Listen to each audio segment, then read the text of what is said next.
In the gospel text of today, Herod, who was mentioned earlier, is reintroduced into the story because he sees Jesus, encounters him, and imagines that Jesus is John the Baptist. This gives Matthew the opportunity to tell us the story of the death of John the Baptist, whom Herod had killed. John had objected to the fact that Herod had married his brother Philip's wife. While it was okay for a man to marry his brother's wife after his brother had died or to marry his brother's widow, Herod took the wife of Philip, his brother, when Philip was still alive. And John objected to this liaison. John objected to this relationship. John objected to this marriage.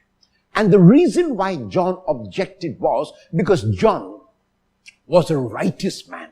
Because John was a man who came to show people the way. Because John was a man who came to prepare the way of Jesus. And anything which seemed illegal, anything which seemed wrong, John would point it out. He would dare to point it out, no matter who the person was, no matter how high the person was in rank. John pointed out everyone and brought them back to the Lord. In this case, Herod refused to accept John's exhortation. Herod refused to accept John telling him that he should not do something like this, and especially when it concerns another human person. How would Philip have felt when his wife left him and went with Herod?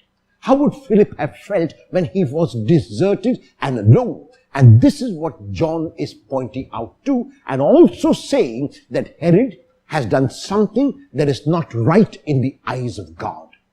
Herod took the opportunity on his birthday when the daughter of Philip's wife, now his wife, danced, and he promised to give her whatever she wanted, including half his kingdom, because he was drunk at that time.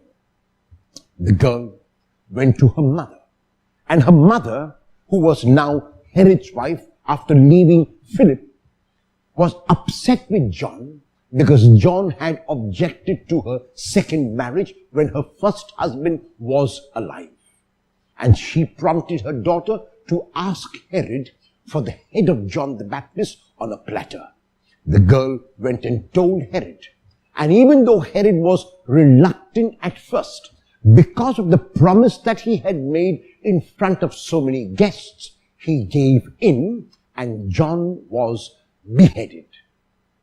It is not easy to stand up for the truth. It is not easy to stand up alone. It is not easy to raise objections when we see something wrong, and especially when we are aware of it. We say to ourselves, it is not my problem. Why should I bother? Why should I get into trouble? Why should I report this? The challenge is to be like John. The challenge is to say, I will do what I have to do. I will do what I believe to be right, and I will leave the consequences to those who have to take action. I will point out the situation. I will speak about it. I will write about it. I will make it known. And then, after I have done that, I will let those who have to take action act as they ought to. In other words, I will be fearless in my speech. I will be fearless in my action because I know in my heart that God is on my side. Even though John was beheaded, even though John had to suffer and sacrifice his life, he knew that he was on God's side and that God was on his side. Will you dare to have the courage to stand up for the truth today? Will you dare to speak out against falsehood and stand for truth?